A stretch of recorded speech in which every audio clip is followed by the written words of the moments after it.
Hey,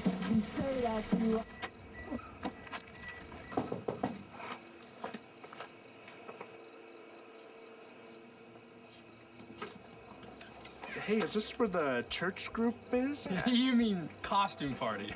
I'm just joking. You must be Dave. Come on in. You're in the right place. Hey, everybody. This is Dave. Hey, Dave. River? Of course, thanks, man. Nice to meet you. Yeah, nice to meet you, too. Oh, nice to meet you. I'm Dave. Nice to meet you.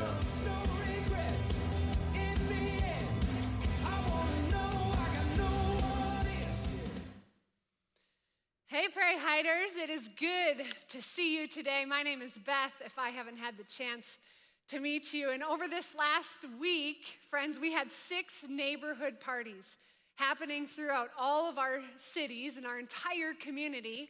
And we had over 500 people show up. How fun is that? Incredible. Incredible. At one of the parties, there was a group of us parents and our kids who they quickly, when we arrived, they all ran towards each other, got into the field, and they started throwing a football around.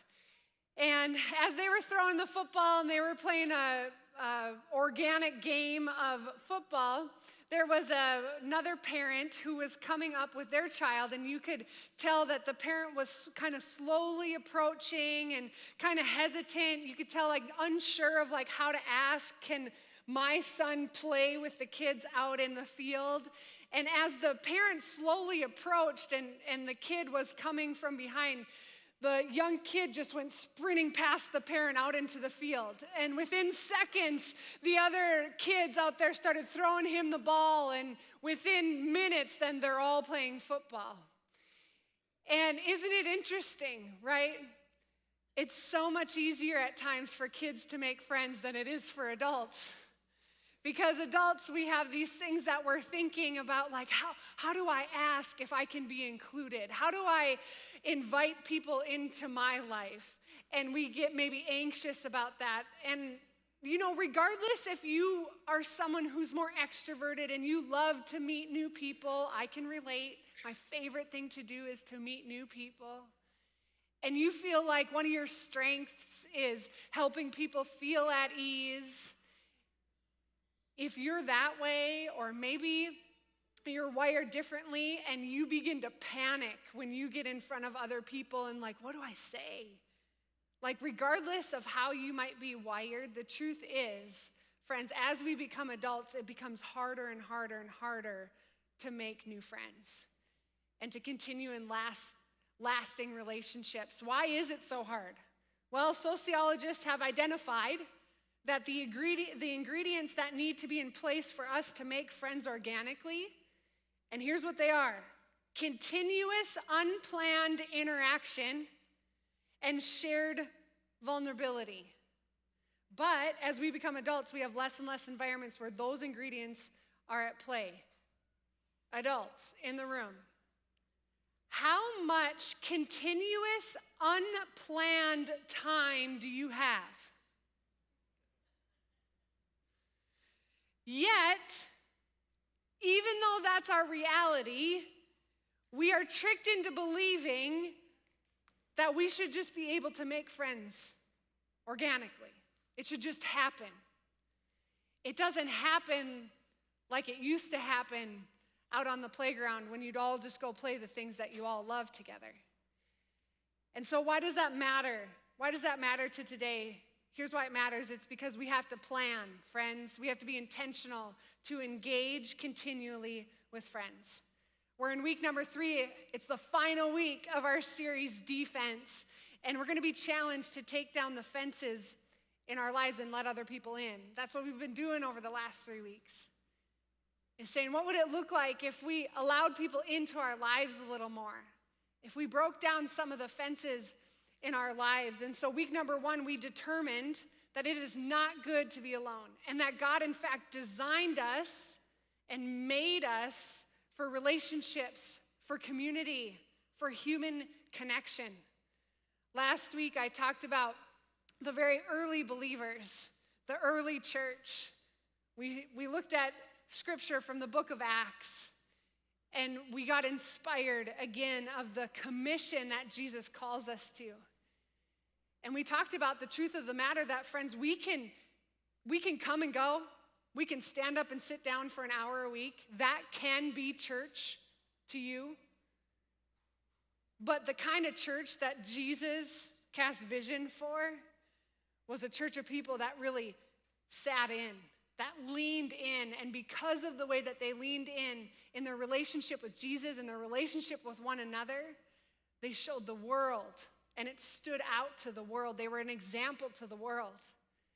And today what we're going to talk about is we're going to talk about building lasting relationships in your life.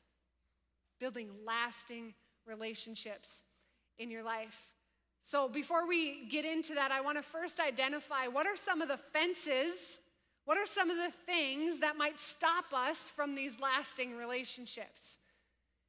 And maybe you can relate with this. Maybe for you it just feels like too much time and energy and effort to make sure that you're either meeting new people or that you're invested in your current relationship so that you can have a long-lasting relationship. Hey, I get it.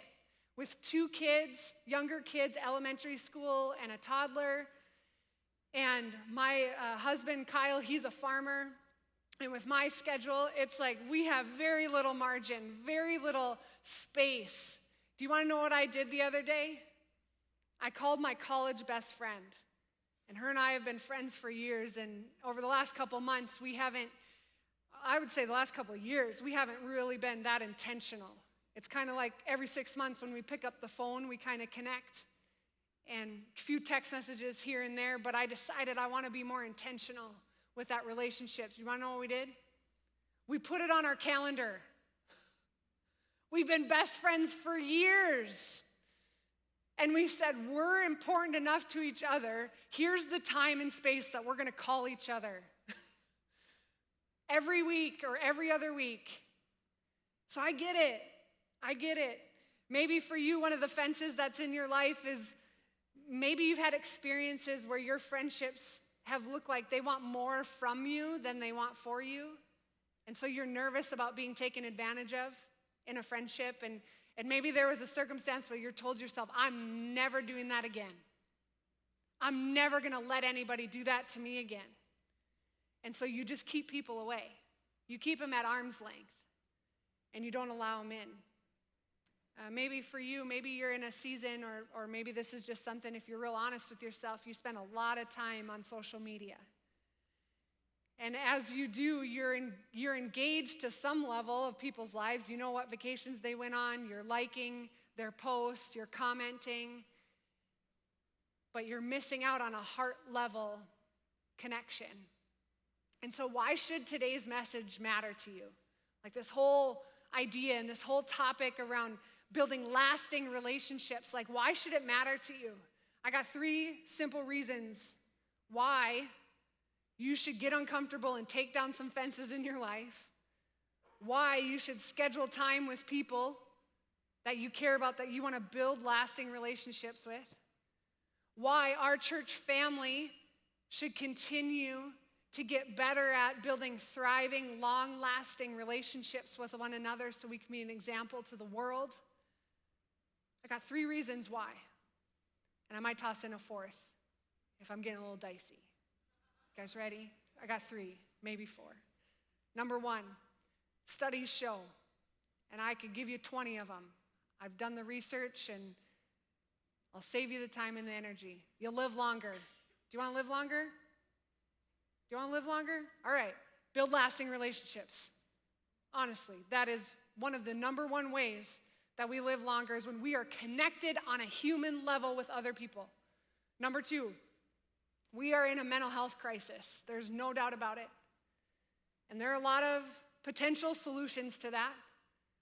But if you want to feel less anxious, if you want to feel a little less depressed, and that isn't the sole answer, there are other ways clinically that you can get help if you are navigating those waters, but I want you to know one of the primary ways is to be connected to people, to be intimately connected to people, to have other people who will sit in the anxiety with you. to have other people who will sit in it with you when you are hurting, to be deeply connected in relationship with other people. Number 3, we've talked about loneliness over the last 2 weeks, and how loneliness, not just social isolation, but like we could be in a room this size and feel really lonely. You know what the opposite of loneliness is? Connection. Building long-lasting relationships with people. So those are 3 real reasons, and I'm going to get dicey. Here's number 4. How are we supposed to help other people know who Jesus is if we can't be deeply connected to one another in such a way that when we mess up, we can forgive each other? That when one of us has a bad day, we can make our relationship right. And that we can be an example to the world what it looks like to live in heavenly relationship here on earth with Jesus at the center. So it matters. It matters, friends, to our lives. And so let's dig in. And we're going to dig in today. We're going to look at a letter that the Apostle Paul wrote. And he wrote this letter. It's in the New Testament. And he wrote this letter to the church of Ephesus. The book is called Ephesians. And when he wrote this letter, a lot of times when he wrote a lot of the letters in the New Testament, he was in prison, and he wrote to a lot of different people in a lot of different communities. The book of Ephesians, he wrote to the church in Ephesus. And the city, the ancient city of Ephesus, this was a very populous city back in that time. And what was so important about it, it was near a waterway, which meant it was a major trade route. It was one of the most important cities in Western Asia. Today, it's in Turkey. So to give you context of where this is, and Paul was writing to the church of Ephesus, and he was letting them know how important it is that they stay rooted in their faith with Jesus, and how important it was that their lives and their relationships mattered. And he gave them instructions. He said, this is how you should live, and this is how you should love one another. If you've been at Prairie Heights for any extension of time over the last several months, we are in a 2-year vision called Stand. And where that rooted from is Ephesians 3, and there was a prayer that Paul prayed. And it's Ephesians 3, about verses 14, 15, 16, all the way through 21. And at the end of that prayer, Paul says something. He says, now to him who is able to do immeasurably more than all we could ask or imagine, according to his power that is at work within us, God's power at work within us. To him be the glory for all generations, forever and ever, amen. And so in this letter, that's what Paul was praying right before what we're going to talk about today. He prayed for the people of the church of Ephesus. And what I want us to hear today, friends, is this is a letter to our church. This is a letter to the Prairie Heights church family that comes from God. And this is a letter of how we should treat one another, how we should love one another, how we should live life together in small groups, in community on Sunday, in community Monday through Saturday, as people who belong to the family of God out in our community. And so like I said, as I read this, I want you to think through the lens of this being a direct message for you in your life and us as a church family. And let's discover how to build lasting relationships. Ephesians 4, 1 through 3, it says this. Paul says, as a prisoner for the Lord, then I urge you to live a life worthy of the calling you have received. If you were here last week, we talked about the commission that Jesus sends us on as followers of Jesus, that we are to be sent to go and to make disciples of all nations, helping them to know and to follow through and act on the commands that Jesus gave. And so the calling that we have as followers of Jesus is to tell the world about Jesus. So the way we live out our faith matters, because who wants to listen? I'm going slowly, and I'll explain that for a second, in a second. Who wants to listen to a hypocrite? Now, at the same time, there are times where our life doesn't match up with God's word, and then we have to repent, and we have to ask for forgiveness. But this matters, friends. This matters. Verse number 2, it says, be completely humble and gentle. Be humble. What does that mean in relationships? It means it doesn't matter if you're right and I'm wrong, or I'm right and you're wrong. Humility means I'm in it. I'm willing to lay down my stuff so we can be deeply connected. Be gentle. Be patient. Patience means when a relationship goes south that we're willing to make it right. Give grace. Bearing with one another in love. And through that, make every effort to keep the unity of the Spirit through the bond of peace. Make every effort to keep the unity. What would it look like, friends, for us to make every effort to keep the unity? There's a well-known author and speaker, maybe you've heard of him, his name is Bob Goff.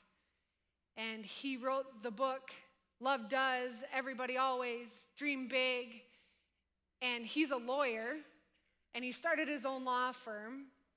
And as he got it going, he also felt called by God to go into different countries and to help school-age kids have a school. And so he built these schools, and he began doing that for months on end. And so he tells this story in a very Bob Goff way. He just kind of chuckles, and he says, every Thursday I quit something. So he explains, I called up my whole leadership team, and I said, meet me in the boardroom on this Thursday. And he hadn't been in the office, he said, for months. Like for months, he had not been at his law firm. And he says, meet me in the boardroom on Thursday. He shows up, and he says hi to everybody, and then he hands over the keys to one of his people on his team, and he said, here, I'm quitting the law firm. It's yours. And he gave it to him. The law firm he built, he just gave it to him. And then here's what he said, one of the quotes that he says from one of his books. He says, loving people means caring without an agenda. As soon as we have an agenda, it's not love anymore.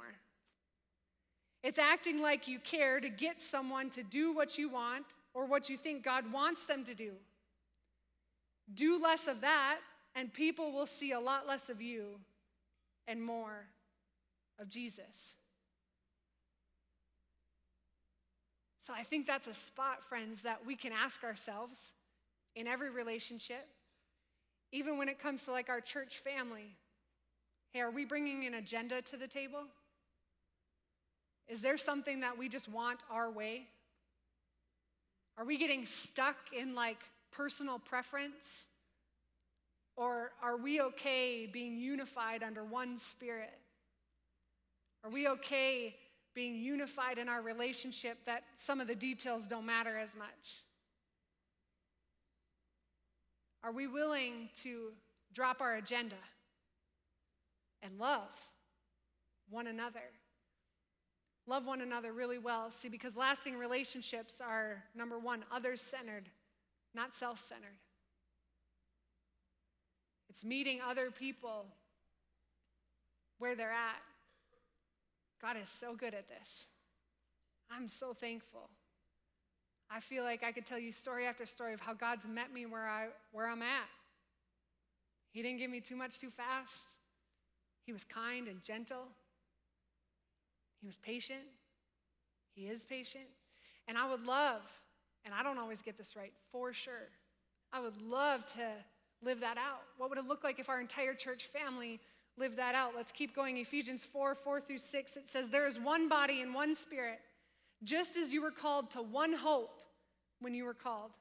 One Lord, one faith, one baptism, one God and Father of all, who is over all and through all and in all. What word did you see over and over again? One. One. It puts it in perspective. It maybe lets us take a deep breath a little bit. maybe the only thing you agree on right now in your marriage is that you both love Jesus. I want you to know that might be enough. That will be enough to get you through what you're going through. How deep is your walk with Jesus in your friendships? 1. As a church family, friends, if we aren't united under the one, we will divide. Division will take over. As I was studying, there's a Greek word for spirit. It's pneuma. Pneuma. That's the Greek word for spirit in verse 4. And here's what it means. It means spirit and it means breath. And a human body, right, can't live without breath. Friends, our church body can't live without one spirit, one Holy Spirit that will align us, that will unify us, that will help us come together. See, in a church body, Christ is the head, and all the people are the body. Christ is the head, and we are the body. So our goal as everybody here is to align with Christ. Is to align with Christ. See, lasting relationships, number 2, are focused on unity. Focused on unity. Let's keep reading Ephesians 4:14. It says, then, what will happen if we live this way? What will happen if we love each other the way Paul is casting a vision for us to love one another? Then we will no longer be infants, tossed back and forth by the waves and blown here and there by every wind of teaching and by the cunning and craftiness of people and their deceitful schemes. Then we will no longer be infants, tossed back and forth by the waves. See, a lot of times, friends, when we're new to Jesus, or even before we walk in step with Jesus, there's like this infancy. I look back at my journey and I can see it so clearly. That there's this we don't know enough yet about God's word and God's truth. And so we're listening to all these other people and all these other voices, hoping that someone's just gonna tell us how to do this, I wanna say right, but how to walk with Jesus when it's all grounded and rooted right there in God's word. And as we grow in our relationship with Jesus, we get grounded in his word. We get committed to God's word and we live out that truth. Friends, we don't pick our own truth. We live in the truth of what's written in the Bible. And we love each other deeply through that. And when we can get grounded, when we can get rooted, when we can become committed to God's word, we no longer get tossed back and forth by this opinion or this or that. We get more rooted in our walk. See, our words should be honest. Friends, as we mature, honesty and integrity begin to be the forefront of our life. Our actions should reflect Jesus' integrity. See, lasting relationships are, number 3, committed to God's word. Lasting relationships are committed to God's word. It is possible for you to have a friendship where maybe everything's been going really good, and then you hit conflict, you hit a disagreement. And maybe for some of you, maybe your reaction to that in a friendship is just to withdraw and walk away. It's possible in a friendship, friends, to bring the Bible in, bring God's word into a friendship and say, I'm committed to this friendship because I'm committed to Jesus. And so we're going to work this out. Let's look at God's word and see what he has to say so he can help us. It's possible. It's possible. Ephesians 4:15 through 16, Paul encourages last. He says, instead of being tossed back and forth like an infant, instead of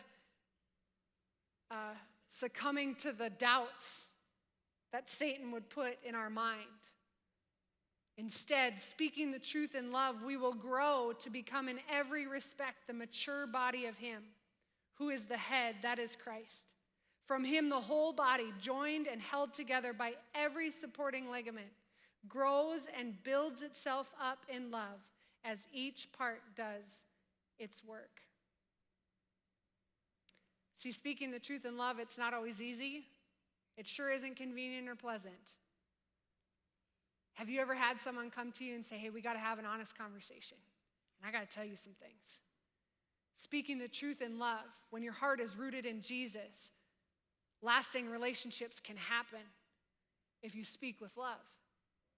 If you speak with love.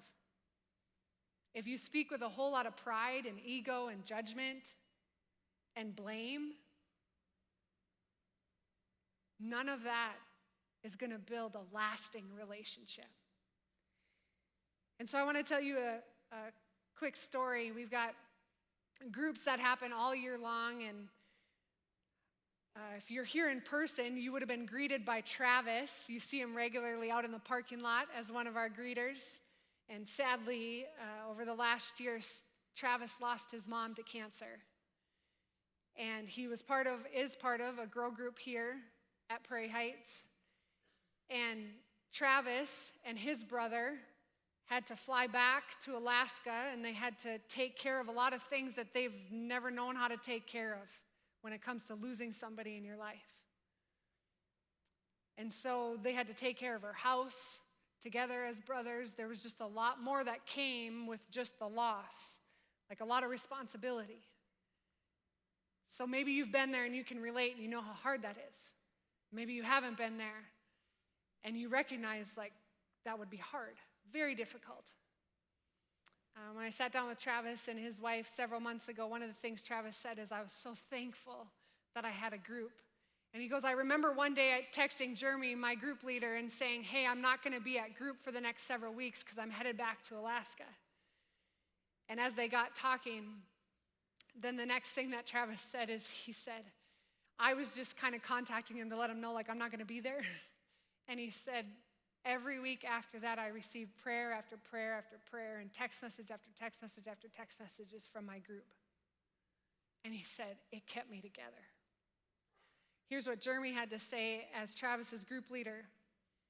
Jeremy said, when Travis was going through all of that, it was hard for any of us to have words to ease his pain.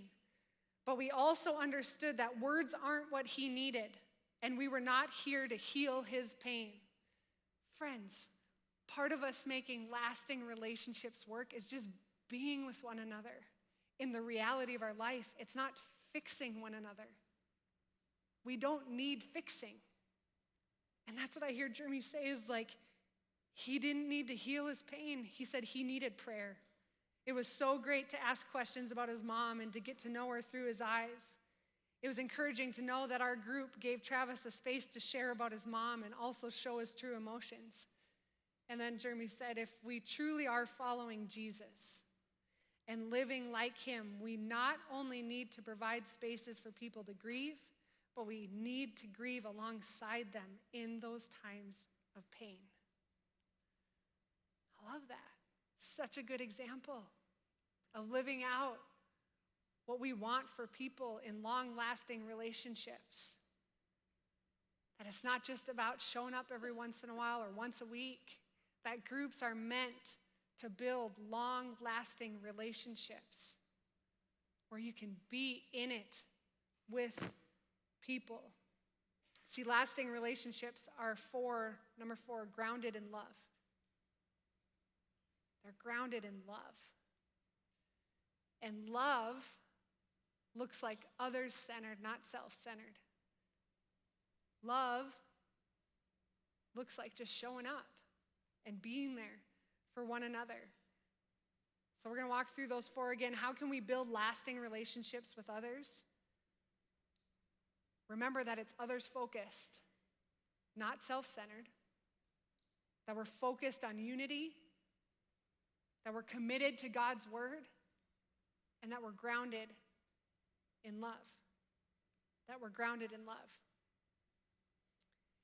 And as we kind of end this series that we called defense, where we wanted people to let down the fences and let people in. I want to recap again. Week 1, we talked about, God said it is not good for Adam to be alone. It is not good, friends, for us to be alone. We are made for community. And when we don't have it, we are not full. We are not living fully the walk that Jesus would have for us. And then last week we talked about the early church and how committed they were. And if they weren't as committed as they were to carry out the commission that Jesus had for them, we wouldn't be here today. And they had such passion and conviction to tell the whole world about Jesus. So what would it look like if you and I mirrored that passion and conviction, and we had some urgency around helping other people come to know Jesus? And today we talked about lasting relationships and what it actually requires to have lasting relationships. That it requires a whole lot of love, a whole lot of commitment. And you might have to schedule it. And you might have to get uncomfortable, and you might have to let people in. But friends, here's the thing. You could take something from each one of these weeks for sure.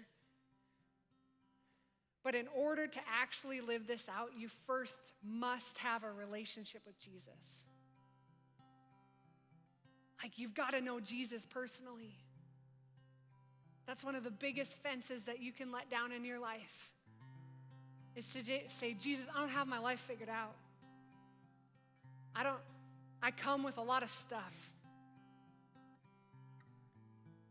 And I don't really know where to go from here. But Jesus, will you help me? Jesus, I'm willing to let you into my heart. I don't have any of the answers. I don't know what that means next. But Jesus, I need you. Because the truth is, we can't be committed to relationship the way God invites us to without first a relationship with Jesus. We can't live out the vision that he had for the early church, for followers of Jesus, without a relationship with Jesus. We cannot have the kind of lasting relationships that God invites us to have, where there is love and forgiveness, and there's patience, and there's unity, without a relationship with Jesus. And so today I want to be really intentional. I want to invite you to invite Jesus into your life. I want to invite you to break down the fence. And I know many of you, maybe you grew up like going to church a lot and you know a lot about God, but you've never truly invited him in to place your faith and your trust in him. So I want to explain what that means. What that simply means is that you believe that Jesus died on a cross, that you believe he was the Son of God, and that you believe that when he died on the cross, he rose again 3 days later, and he's now seated with our Heavenly Father. And that when we commit our life to him, that the Holy Spirit comes into our life and we are guided by the best advocate in the whole world, the Holy Spirit, who has the same power and the same authority as Jesus. And so I just want to invite you, I'm going to invite everyone to close your eyes. And I just want to invite you right now in the quietness of your heart to make a decision. And I want to invite you, if you've never made the decision to commit your life to Jesus, I want to invite you to do that today. And so would you throw your hand up in the air if that's a decision you know you need to make today? That you want to invite Jesus into your heart? No one's looking. Go ahead and raise your hand by saying that Jesus is the Son of God. That he lived here on this earth as fully God and fully human, and that he died a brutal death to cover all of our sin so that we could have grace and a pathway to right relationship with our Heavenly Father. And when he did that, he gave us access. He's our hero and our rescuer, and you are committing to place your faith and trust in him. Go ahead and raise your hand if that's you today. Raise your hand if that's you today. You can put your hands down. Jesus, I pray for every single human heart right now, that you would meet every person exactly where they're at, that, God, you would help each person to know, where is it, God, that you might be stirring for all of us to take action, for each of us to take action in this area of building lasting relationships with one another, lasting relationships with others, to be a reflection of you, Jesus. Jesus, we love you. We thank you for this special time that we've had to gather and to praise you and to thank you and to be taught by your word how to live. I pray all these things and so much more of what might be going on in each person's lives. You get all the credit and all the glory. We pray all this in Jesus' name. Amen. Amen.